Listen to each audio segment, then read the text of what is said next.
What's going on, guys? It's Nick here, back with another video. Must own early round running backs. Going over 5 running backs that I've been targeting in drafts recently because they come at exceptional values, but also have a ton of upside. Now, of course, I can only go over 5 players in today's video, so if you want my take on every single player, along with my rankings and a bunch of other information, you can check that out at our website, thefantasyfootballadvice.com.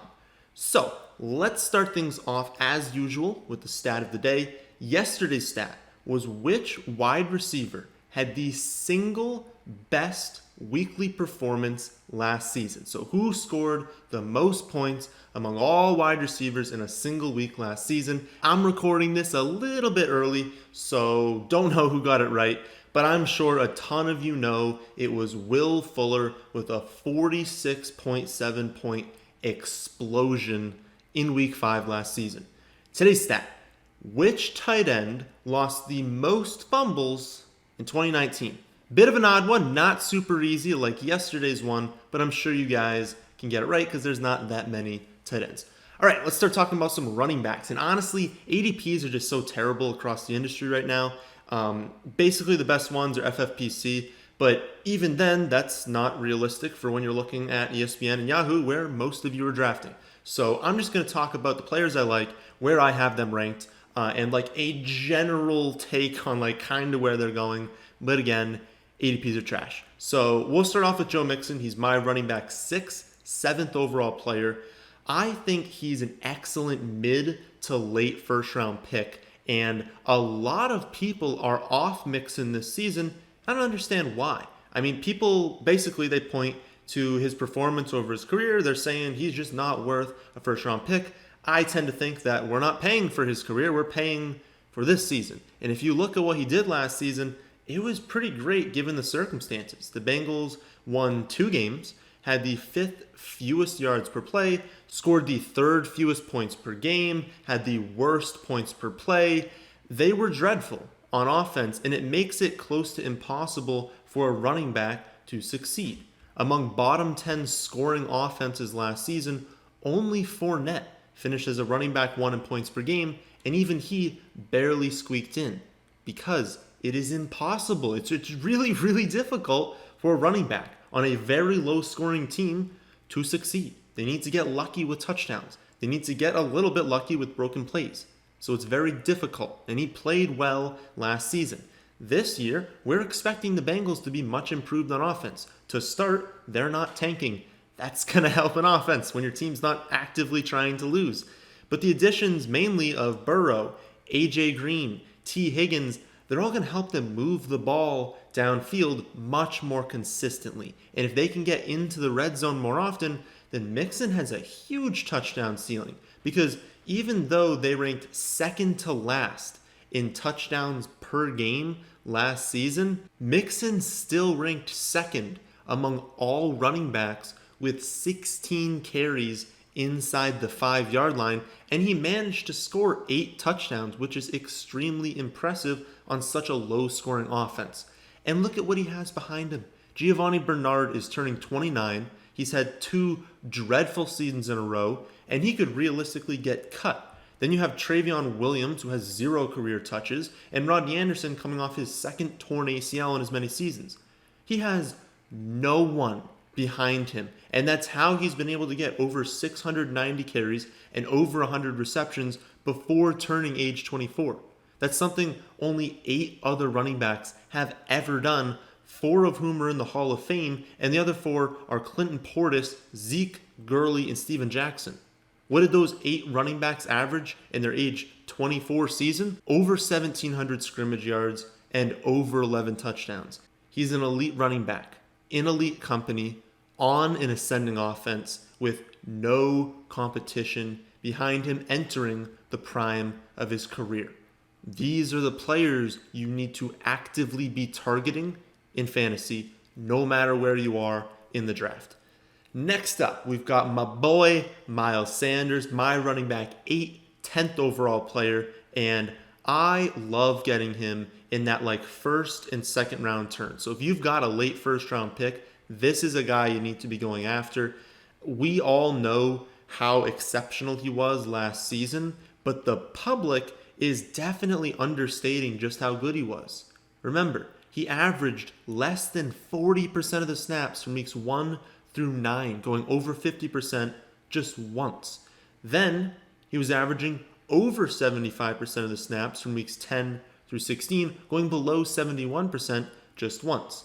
During his 6 weeks as the featured back in that stretch, he had 3 top 7 finishes, averaging nearly 18 points per game, which is easily a top 5 running back pace.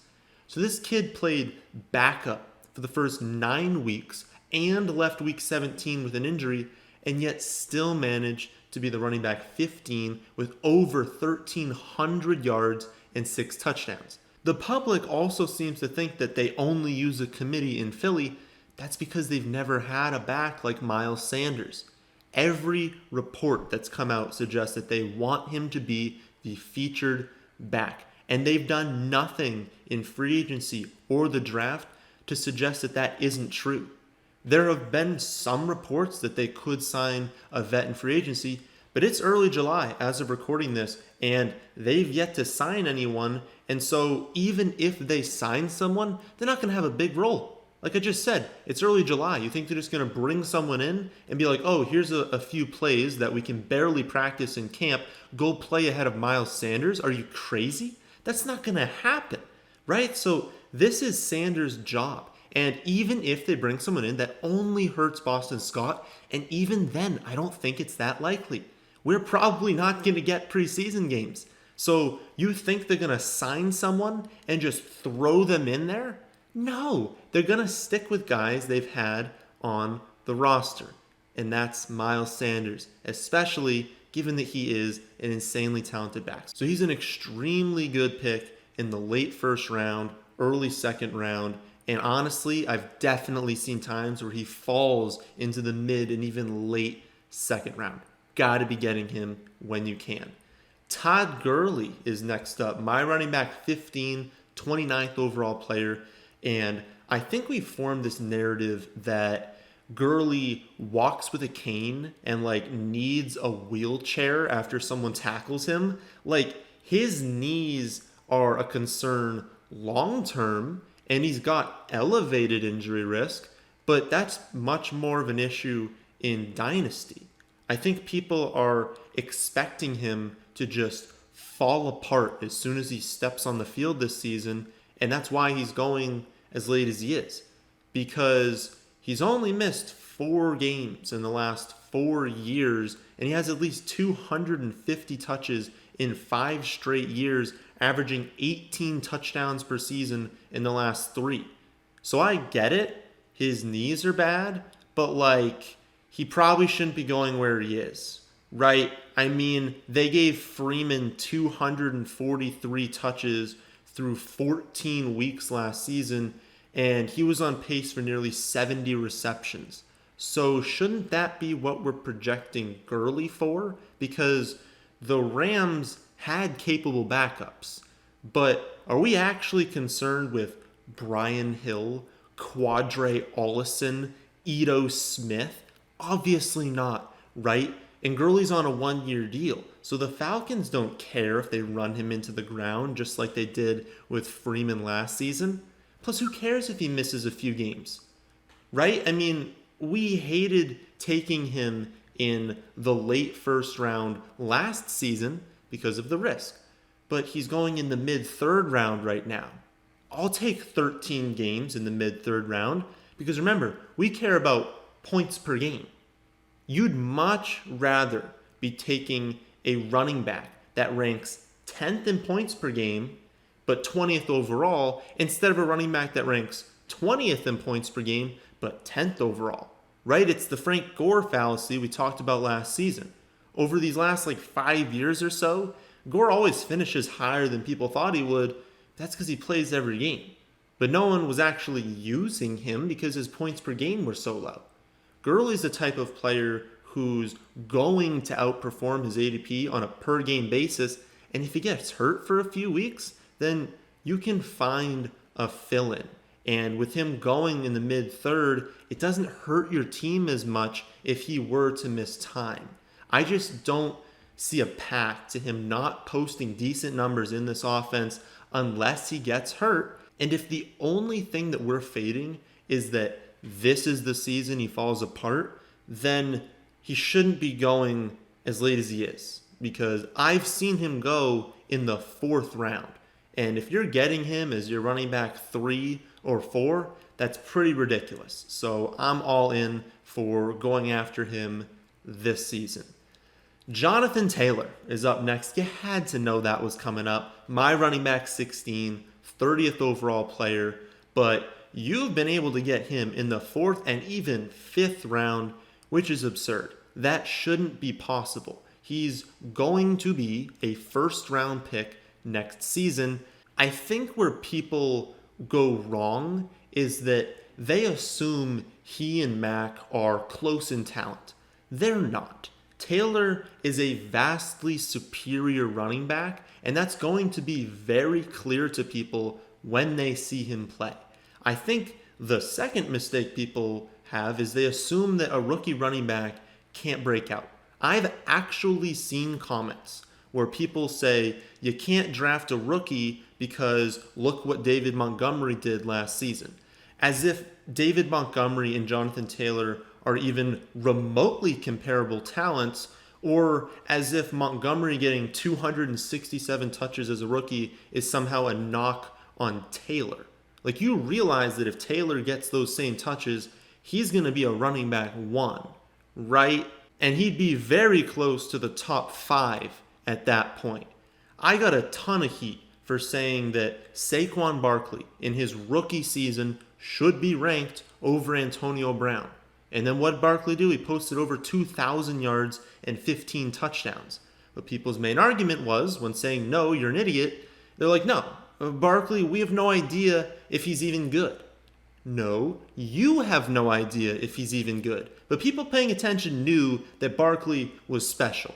And Jonathan Taylor is the best prospect we've seen since Barkley. He's special, and the Colts know that. That's why they traded up to get him, something they very rarely do. That's why they took him as a running back early, trading up, something they never do. So the fact that you can get him as your running back 4 is laughable. And you can build a super team going robust RB, taking him as your running back 4 in the 4th or potentially 5th round, and then just hammering the incredible mid-round wide receiver talents this season. So please do not overlook Taylor just because Mac is there, because he's the vastly superior running back, and you would need an injury for him not to pay off. That's something you're going to hear a lot. If there's a player who the only real path to him not paying off is an injury, you take him. You avoid the players who have other risk factors. And I don't see Mac as a risk to Taylor. He's so much better. Last player we're going to go over today is David Johnson, my running back 19, 39th overall player. And I think he's another great pick in that 4th round range, because are we just going to pretend like he's not the featured back? I mean, how many featured backs are there in the NFL? Well, he's one of them, right? And people just seem to not care at all. I agree 100% that he's risky. And I have 56 running backs rated as safer than him. So if that's your take and you say, I want to fade him because you told me to avoid risk in the first 4 rounds and you have him rank as the 57th safest running back, do it. I'm 100% on board if that's your take. But here's the thing. He's right at that point where success rate falls off, right? It's not like as soon as you hit the 412 and then go into the 501, that's when the success rate drops. Like, it's more gradual than that. So he's very close anyways to the cliff, at least like where he's going, that you might as well consider it like the 4.5 round. And it's just so close to the 5th that it's fine. So I know I say first 4, but it's not just some hard cap on 4. If you're drafting in the middle of the 4th round, you need to realize you're very close to the cliff in the 5th round anyways, so it's okay to start assuming some risk at that point. Again, I get it if you just don't want to go there because of the risk, but I'm telling you, it's okay. Because realistically, with how we've suggested that you draft, there's no chance that he's your running back 1, and he's very likely not your running back 2. So just like with Taylor, the risk is okay to assume at that point because of the upside you're capturing. Top 5 running back is in his range of outcomes. They just gave Carlos Hyde 245 carries. Okay? Say what you want about David Johnson. He is not a downgrade from Carlos Hyde. And they're giving him $13 million this season and just traded away DeAndre Hopkins to get him. There is no world in which they give Duke Johnson the role ahead of him this season. I'm sorry to all the Duke Johnson truthers out there, and I'm talking to myself on this take, right? Because I think Duke Johnson deserves a featured role, but there's no way that happens without a major injury to David Johnson. And like I just said, I keep bringing that up, but it's crazy how much it's happening this season. If the only thing that you're fading with David Johnson is a major injury, then how could he not be a good pick? Yes, the trade was terrible, but that doesn't mean that David Johnson's a bad pick in fantasy in the 4th round, right? He was averaging 17.7 fantasy points per game before getting hurt last season. That was top 5 production. And I know we'd rather him be on the Cardinals, but let's stop pretending that he's not playing with Deshaun Watson, okay? He still has elite upside. So again, I understand being hesitant because he is one of the riskiest running backs in the league, but we're only fading injury. And with how roster construction's shaping out this season, the 4th round might be the time to assume some running back risk because it's the end sort of the elite running backs. And if you've already captured your floor of 1, 2, even 3 running backs by that point, shoot for the moon. Because if you hit of a top 5 running back in the 4th round and you've already gone robust RB and there are great wide receivers in the middle rounds, you set up pretty good to have a dominant roster. So those are my must-own running backs going in the early rounds as of early July. Of course, things could change as ADPs move around, but remember that this summer is a little bit different. You know, we might not even get a single preseason game, and camps are going to be reduced. So hopefully there are fewer injuries, but there's also going to be less information. So I actually don't think ADPs are going to move around a ton. They're off a little bit right now, but once they kind of settle, I don't see big bits of news coming in and just shaking them up. So, of course, if they do, we'll be here to tell you how to adapt. But that, my friends, is the end of this one. Hope you all did enjoy. If you did, how about hitting the like button? And how about subscribing to the channel if you're new?